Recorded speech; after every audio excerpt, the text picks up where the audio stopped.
नमस्कार, मैं हूं मृत्युंजय कुमार झा। शाम के 5:30 बज चुके हैं और अगले आधे घंटे तक आपके सवालों का सबसे बड़ा मंच तैयार है। अगर आपने कमोडिटी में ट्रेड किया है या फिर नया ट्रेड करना चाहते हैं, जानना चाहते हैं कि आपके लिए कहां पर कमाई के मौके बनेंगे, तो आप सवाल पूछिए। नंबर आप नोट कर लें, जिस नंबर पर आप कॉल कर सकते हैं 022-2300-1634। इसके अलावा आप 022-2300-1635 पर भी अपना सवाल पूछ सकते हैं।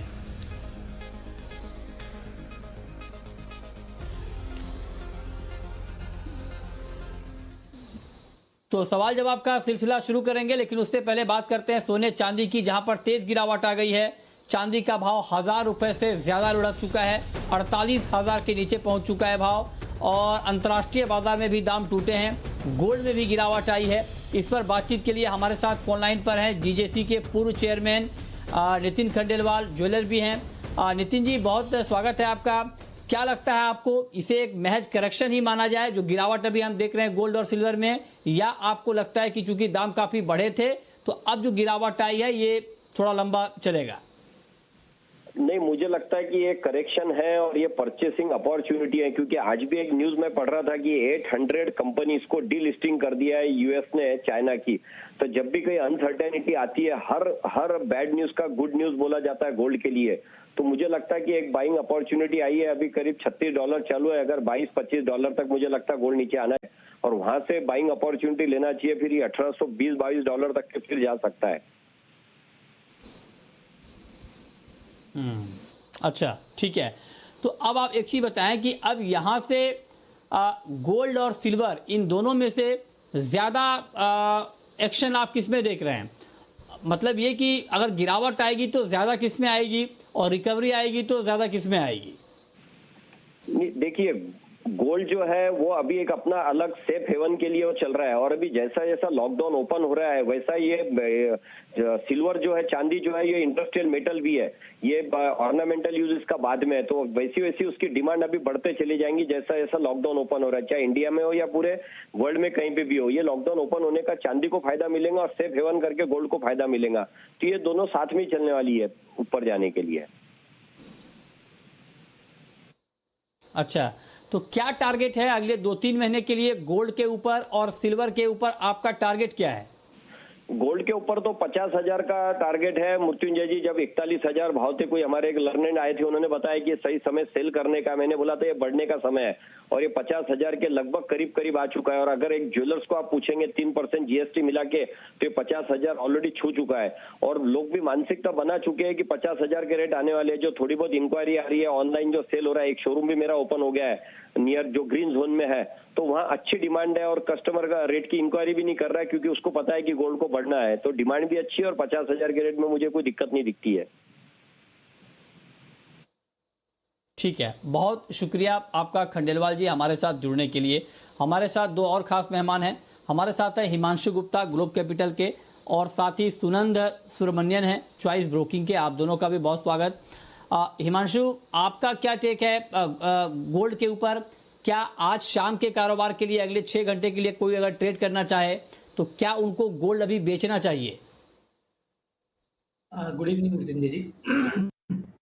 देखिए, मुझे लगता है कि यहाँ पर पिछले 2 दिनों में गोल्ड की कीमतों में ऑलरेडी एक करेक्शन देखने को मिल चुका है, और अगर करंट भाव की बात करें तो मुझे लगता है कि प्राइसेस यहाँ पर एक अच्छे सपोर्ट के पास हैं। 46,600, 46,700 ये एक ऐसी रेंज है जहाँ पर एक अच्छा सपोर्ट बनते हुए नजर आ सकता है। इसलिए यहाँ पर इस लेवल्स पर हम यहाँ पर सेलिंग की एडवाइस नहीं दे रहे हैं। हमें लगता है कि यहाँ से वापस से कीमतों में उछाल देखने को मिल सकता है। जैसा कि अभी डिस्कशन हो रहा था कि जिस तरह की नई न्यूज़ आज डेवलपमेंट निकल कर आई है, यूएस में लगभग 800 से ज़्यादा कंपनियों की डिलिस्टिंग होगी जो चाइनीज़ कंपनीज़ हैं।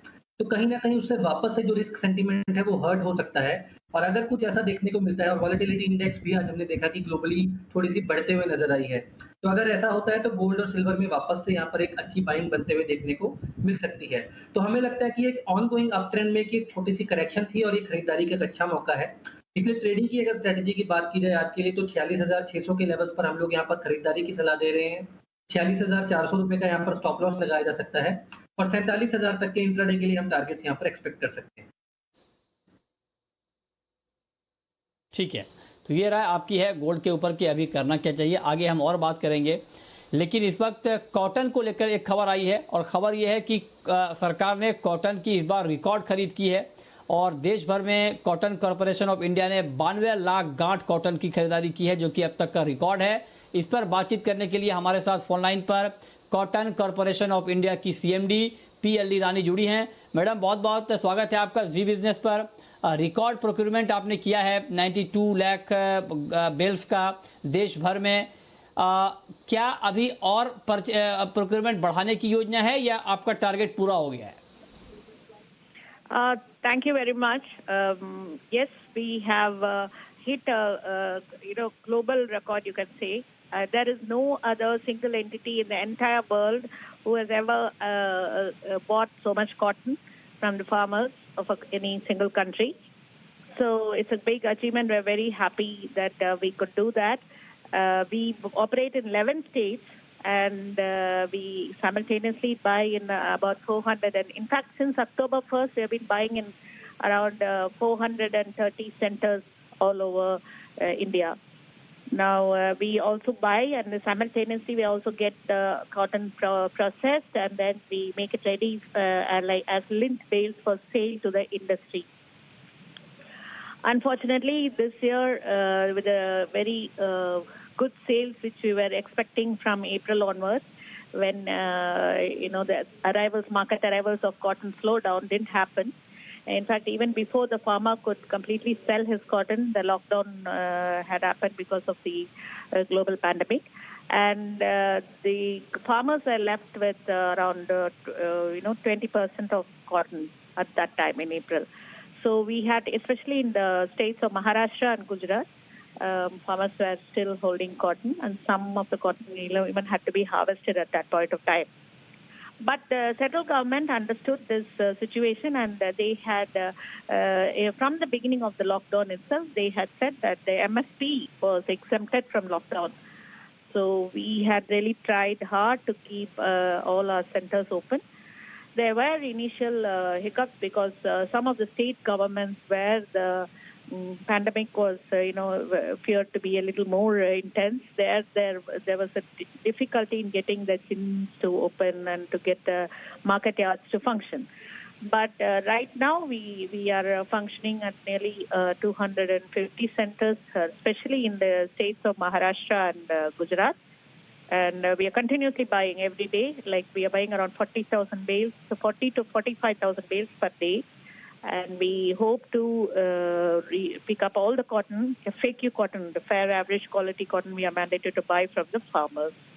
You know that at this point of time, there are a lot of traders, private traders have really disappeared from the market. So we know that the farmers are more dependent on the CCI this time around. And we are trying very hard to rise up to their madam एक सवाल एक question मैं आपसे और पूछना चाहता हूँ। एक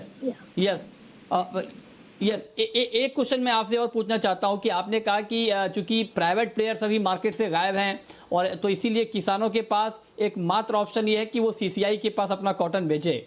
लेकिन अब चूंकि लॉकडाउन में धीरे धीरे ढील दी जा रही है, जब प्राइवेट प्लेयर मार्केट में आएंगे तो फिर क्या उनके लिए कॉटन बचा रहेगा? क्योंकि आपने कहा कि 20% ही अप्रैल के महीने में फार्मर के पास कॉटन था, तो क्या जो प्राइवेट प्लेयर हैं अब उनकी डिपेंडेंसी आपके ऊपर बढ़ेगी? Private traders are, even today, they are free to buy. If they are going to offer the kind of prices we are offering under MSP, they can buy cotton anytime. And as and when they come back, if they are prepared to pay that price, which is equivalent to MSP, the cotton would be available. Because right now also we have only, the amount of cotton that has arrived in the market is only around 83%. Still around 17% of the cotton is still with the farmers. So out of 360 lakh bales, which is the total production, that's quite a lot of cotton which is available. The private traders are prepared to pay the same kind of money which we are paying. Right. आपकी selling कब से शुरू होगी? CCI cotton तो खरीद रही है बड़े पैमाने पर एमएसपी के ऊपर, लेकिन आप बेचना कब शुरू करेंगी? नहीं, we never close our shop. We work 24/7 except on government holidays. our auction, we sell through electronic auction, and it is on every day. Every day it opens at 3 in the afternoon. Okay तो एक last question मैं आपसे पूछना चाहता हूं कि इतना huge amount खरीदने के बाद भी प्राइस मार्केट में नहीं बढ़ रहे हैं कॉटन के बहुत ज्यादा, इसके पीछे क्या वजह है? और क्या अगर जो फार्मर मार्केट में ओपन मार्केट में बेचने आएंगे सीसीआई के अलावा, क्या उनको बेटर प्राइस मिल पाएगा? इसकी उम्मीद है आपको? At the moment, slump in prices is definitely because of paucity of demand. So demand has to pick up, and we find that the demand is picking up slightly, because after all, cotton is a very essential item, not only for personal use, for industrial use also. One can't do without cotton. So we are very confident that cotton demand will go up and the prices will improve. But at the moment, yes, the demand is down because all the spinning industry is not really working at full capacity at the moment. But very slowly they are reviving. Okay fine, बहुत बहुत शुक्रिया आपका, thank you ma'am हमारे साथ जुड़ने के लिए और बताने के लिए कि कॉटन को लेकर अभी क्या चल रहा है। तो रिकॉर्ड बाइंग हुई है कॉटन कॉरपोरेशन ऑफ इंडिया की तरफ से, किसानों को अच्छा भाव मिले, और ये अच्छी बात है कि सरकार ने बड़े पैमाने पर कॉटन की खरीद की है, किसानों को एमएसपी मिला है।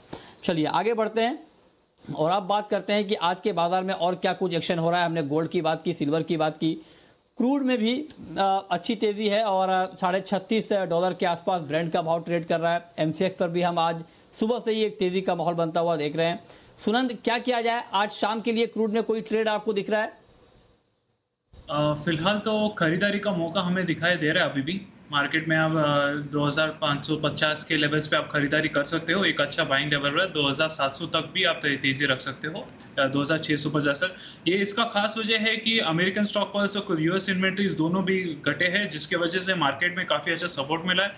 और जो सप्लाई कट्स का जो इम्पैक्ट है, जो ओपेक मेंबर कंट्रीज ने जो डिक्लेयर किया था जून और जुलाई में, अभी थोड़ा सा स्केल पिकअप होना चालू हुआ है। और खासकर यूएस के भी क्रूड प्रोडक्शन में भी कम होते हुए दिखाई दे रहा है, जिसके वजह से मार्केट में काफ़ी अच्छा सपोर्ट मिला है।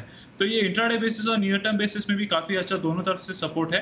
तो 2550 पे आप खरीदारी कर सकते हो, 2650 तक आप टारगेट रख सकते हो। अगर आप स्टॉक मेंटेन करना चाहते हो तो 2500 पे रख लीजिए। ठीक है, ओके। मेटल मार्केट को लेकर हिमांशु जी आपका क्या व्यू है, और मेटल में आपको आज के लिए कोई ट्रेड दिख रहा है क्या? जी मृत्युंजय, देखिए बिल्कुल मेटल्स की अगर बात करें तो यहाँ पर कल के सेशंस में हमने देखा कि एक ऑलरेडी एक अच्छी बढ़त के बाद, एक कुछ दिनों की कंसोलिडेशन के बाद कल के सेशन में यहाँ पर फ्रेश ब्रेकआउट्स आते हुए हमें देखने को मिले। जिस तरह से चाइनीज इकोनॉमी यहाँ पर वापस से अपनी कैपेसिटीज बढ़ा रही हैं और ग्लोबली भी जिस तरह से लॉकडाउन से इकोनॉमीज निकल कर आ रही हैं, तो वहाँ पर बेस मेटल्स की स्पेशली इंडस्ट्रियल डिमांड थोड़ी सी इंप्रूव होने की एक्सपेक्टेशंस हैं, और उसके चलते ही हम देख रहे हैं कि यहाँ पर बेस मेटल्स में एक अच्छी पॉजिटिव मोमेंटम बना हुआ है। कॉपर की अगर पर्टिकुलरली मैं बात करूं तो कॉपर में एक अच्छा ब्रेकआउट हमें कल के सेशन में देखने को मिला है। मुझे लगता है कि यहाँ पर अभी ये जो अपसाइड है वो और यहाँ पर बढ़ सकती है। पिछले 414 रुपए के आसपास यहाँ पर फ्रेश तेजी की यहाँ पर मेरी तरफ से आज के लिए रिकमेंडेशन रहेगी। मुझे लगता है कि यहाँ पर 418 से 420 रुपए तक के टारगेट्स देखने को मिल सकते हैं और 412 रुपए का यहाँ पर एक स्टॉप लॉस लगाया जा सकता है। ओके, ठीक है। अब चलिए शुरू करते हैं सवाल जवाब। पहला सवाल है अशोक का, गंगानगर से हमारे साथ जुड़ रहे हैं। पूछिए अशोक जी। हाँ जी, नमस्कार जी। नमस्कार, पूछिए। हाँ जी नमस्कार सर। वैसे अभी मेरे को ग्वार के बारे में बताओ, कितना ऊपर जाएगा ग्वार और सरसों जी? ग्वार और सरसों के बारे में आप जानना चाहते हैं, बताइए। सुनंद, क्या लगता है ग्वार और मस्टर्ड का आउटलुक आपको क्या लगता है अभी?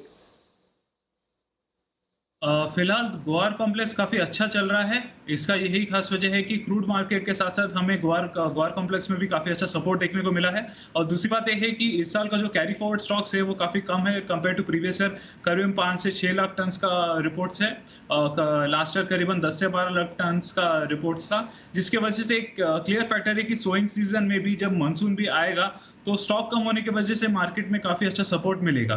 तो ग्वार कॉम्प्लेक्स में अगर आप ग्वार सीड की बात करो तो 3600 के लेवल्स पे आप खरीद सकते हो और नियर टर्म है तो 3720 तक टारगेट रख लीजिए और लॉन्ग टर्म रखना चाहते हो तो 4000 तक रख लीजिए। स्टॉप मेंटेन करना चाहते हो तो 3540 पे आप रख सकते हो और लॉन्ग में 3400 पे आप रख सकते हो।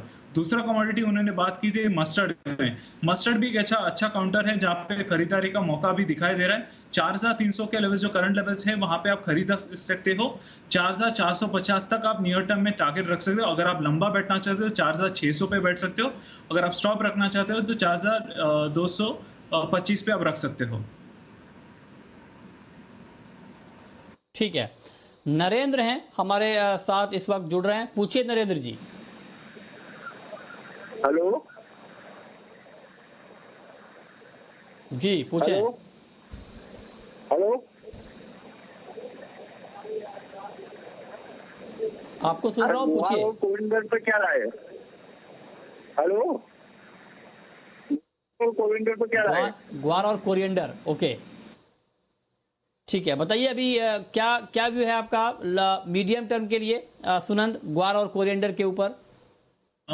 मीडियम टर्म की बात करें तो कोरिएंडर की बात करूंगा। कोरिएंडर में बेरिश ट्रेंड ही है। अगर आप कॉन्ट्रैक्ट्स में भी देखोगे तो बैकवर्डेशन इंडिकेशन दिखाई दे रहा है जो काफी दिनों से था। ये जो आज जो रैली देखने को मिला एक शॉर्ट कवरिंग जैसा ही है और ऊपर के लेवल से सेल ऑन राइस में रेकमेंड करूंगा। करीबन 5800 के लेवल पे आप सेलिंग कर सकते हो। 5500 या 5300 तक भी नीचे आ सकता है। इस साल का काफी उत्पादन काफी अच्छा था जिसकी वजह से मार्केट में काफी अच्छा सपोर्ट मिल रहा है।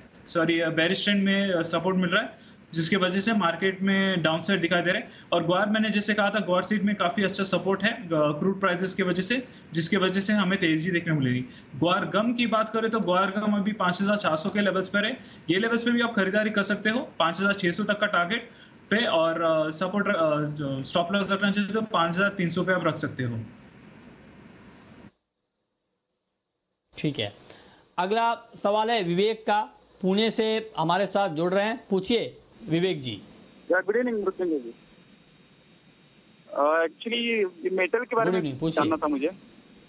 कॉपर थोड़ा सा मतलब सेलिंग में है तो क्या करना चाहिए? यहाँ पे वेट करना चाहिए या तो क्या किस भाव पर सेल किया आपने कॉपर? हाँ, कॉपर अभी करंट मार्केट पे ही सेल है। ठीक है, बताइए हिमांशु जी, कॉपर में अभी सेल में बने रहना चाहिए? करंट मार्केट प्राइस पर इन्होंने सेल किया है या आपको लगता है कि निकल जाना चाहिए? मृत्युंजय, जैसे मैंने अभी थोड़ी देर पहले भी डिस्कस किया कि कॉपर में पर्टिकुलरली कल के सेशन में एक हमने फ्रेश ब्रेकआउट आते हुए देखा है 412 रुपए के ऊपर। हालांकि 418 रुपए पर थोड़ा सा एक यहाँ पर कंसोलिडेशन देखने को मिल रहा है और वहां से हमने देखा कि 2-3 रुपए वापस से नीचे आया है। लेकिन मुझे लगता है कि यहाँ पर जो ट्रेंड है वो अभी तेजी का है और यहाँ पर आगे चल के और हायर लेवल देखने को मिल सकते हैं। 425 और 432 रुपए तक के भी टारगेट्स यहाँ पर आते हुए देखने को मिल सकते हैं। तो अगर किसी की शॉर्ट पोजीशन है तो मुझे लगता है कि 418 रुपए 50 पैसे का यहाँ पर स्टॉप लॉस बना के रखिए। अगर यहाँ पर 1-2 रुपए का कोई गिरावट देखने को मिलती है तो वहां पर अपनी पोजीशन से एग्जिट कीजिए। ठीक है, राजू राम है, अगला सवाल है, पूछिए। सर जी नमस्कार। हमारा 46,400 में 3 गोल्ड बाय किया हुआ है, ये हमारा भाव कब तक आएगा? 43,400 में? 47,400। 43,400 में? हाँ। अच्छा, 47,400 में आपने 3 लॉट गोल्ड बाय किया है। क्या सुनंद, क्या इनका भाव मिलेगा? उस भाव के लिए वेट करना ठीक है अभी 47,400 के भाव के लिए? अगर गोल्ड का ट्रेंड देखिए तो काफी अच्छा वेट करना ठीक रहेगा। जैसे अभी ग्लोबल मार्केट्स का सेंटिमेंट्स अभी भी फिर से बुलिश की ओर जा सकता है। जैसे अभी रिसेंटली चाइनीज के 800 कंपनीज पे भी डीलिस्टिंग की बात हुई थी और थोड़ा सा ग्लोबल मार्केट्स में अभी भी इकोनॉमिक सिनेरियो का भी अभी भी चिंता जता रही है काफी जगहों पे। और थोड़ा सा जीडीपी जो Q1 जीडीपी ग्रोथ रेट का भी रिपोर्ट्स आए थे जिसके वजह से काफी अच्छा सपोर्ट मिल सकता है। एक स्टॉप लॉस भी मेंटेन रख लीजिए नीचे की तरफ से, बट फिलहाल तो वेट करना ही बेटर रहेगा। 47,400 लेवल्स पे वापस आ सकता है तो आप वहां पे एग्जिट करा सकते हो। ठीक है, अगला सवाल है रमन शेट्टी का, कुरुक्षेत्र से हमारे साथ जुड़ रहे हैं। पूछिए शेट्टी साहब। मृत्युंजय जी नमस्कार। मृत्युंजय जी, ये 19/5 को नमस्कार, पूछिए। 19/5 को जी बिजनेस से सुबह 10 बजे अभिषेक चौहान जी ने, एक्सपर्ट है जो, उन्होंने कहा था कि गोल्ड को 47,100-200 में सेल कीजिए, 550 का एसएल है और 45,000 का टारगेट है। अभी उनका ना तो टारगेट हिट हुआ है ना एसएल हिट हुआ है, तो क्या ये 45,000 की ओर चल पड़ा है?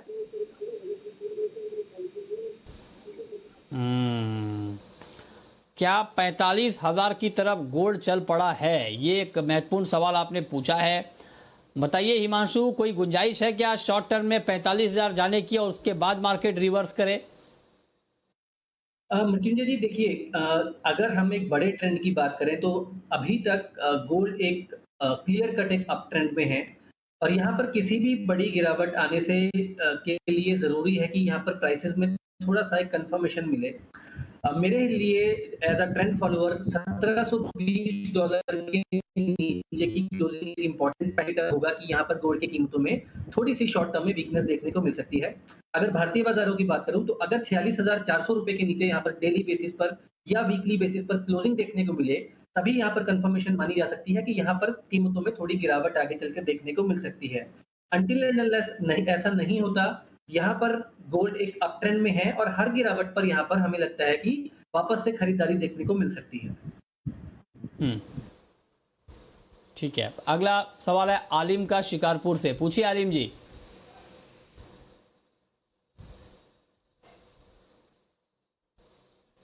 आप सुन पा रहे हैं आलिम?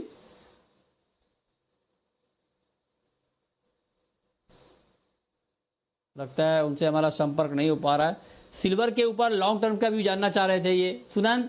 चांदी में अगर लॉन्ग टर्म 6 महीने 8 महीने की बात करें तो क्या प्राइस की उम्मीद की जाए? अगर 6 महीने 8 महीने की बात करें तो प्राइस तो 50,000 के ऊपर भी सस्टेन करने का उम्मीद दिखाई दे रहा है। जैसे जैसे दूसरे कंट्रीज में लॉकडाउन ईज हो रहे हैं तो इंडस्ट्रियल और मैन्युफैक्चरिंग एक्टिविटीज़ में रिकवरी होगी, जिसकी वजह से मार्केट में काफ़ी अच्छा सपोर्ट मिलेगा। ये आज जो हमें जो देखने को मिल रहा है वो एक करेक्शन है, यहाँ से पुल बैक भी करंट लेवल्स पे भी एक दिखने को मिलेगा। और जैसे आपने 6 महीने का तो 55,000 तक जा सकता है, बट ओवरऑल एक सपोर्ट मिलना चाहिए ग्लोबल मार्केट से भी, तब तो 55,000 तक जाएगा। बट अगर आप नियर टर्म की बात करो तो 50,000 कंफर्म है, वो जाने का उम्मीद दिखाई दे रहा है। ठीक है, अगला सवाल है अशोक का गंगानगर से। पूछिए अशोक जी। सर नमस्कार। नमस्कार, पूछिए। सर नमस्कार जी। सर मेरे को सोयाबीन और चने के बारे में बताओ जी। ठीक है, सोयाबीन और चने के बारे में आप जानना चाहते हैं। सुनंद बताइए, सोयाबीन और चने का आउटलुक क्या है? सोयाबीन काउंटर की बात करें तो रेंज बाउंड है। अंटिल एंड अनलेस 3,690 का लेवल ब्रेक नहीं होता तो वहां से तभी सेलिंग देखने को मिलेगा। और एक्सट्रीम बुलिशनेस भी मैं नहीं हूँ, क्योंकि मानसून फैक्टर्स की वजह से भी हमें ऊपर के लेवल से भी सेलिंग देखने को मिलेगा। हालांकि कुछ न्यूज़ आया था कि चाइना भी थोड़ा यूएस का भी कॉटन खरीदने वाली है, फिर से रिज्यूम करने वाली है, जैसे फेज 1 ट्रेड डील के हिसाब से, तो वहां से एक थोड़ा सा सपोर्ट मिल रहा है। तो सोयाबीन काउंटर अभी भी रेंज बाउंड है। अगर 3,690 का लेवल ब्रेक हुआ तो प्रॉपर सेलिंग आएगा, जो जाएगा 3,200 के लेवल्स पे। और बात करें हम चने की, चने का ट्रेंड तो बेरिश ही है। ओवरऑल देखा जाएगा तो इस साल का क्रॉप हार्वेस्टिंग ऑलमोस्ट खत्म हो चुका है और इस साल का प्रोडक्शन करीबन 5 से 10% ज्यादा है, तो चने का काउंटर काफी अच्छा दिखाई दे रहा है सेलिंग के लिए। तो आप ऊपर के लेवल्स के 4,100 या 4,150 के लेवल्स पे आप सेलिंग कर सकते हो। नियर टर्म टारगेट के लिए आप 4,000 तक रख सकते हो। अगर आप लॉन्ग टर्म रखना चाहते हो तो 3,800 तक आप टारगेट रख सकते हो। ठीक है, ओम प्रकाश हैं आप हमारे साथ पटना से जुड़ रहे हैं। पूछिए Om Prakash ji. Good evening sir.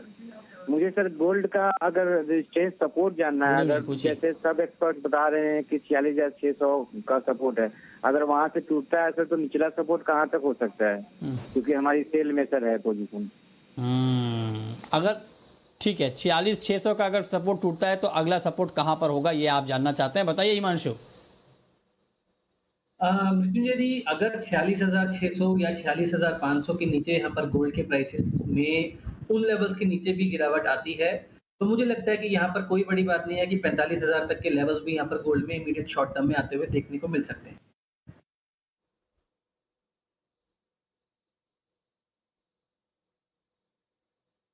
Okay, ठीक है। और अब वक्त है रैपिड फायर राउंड का।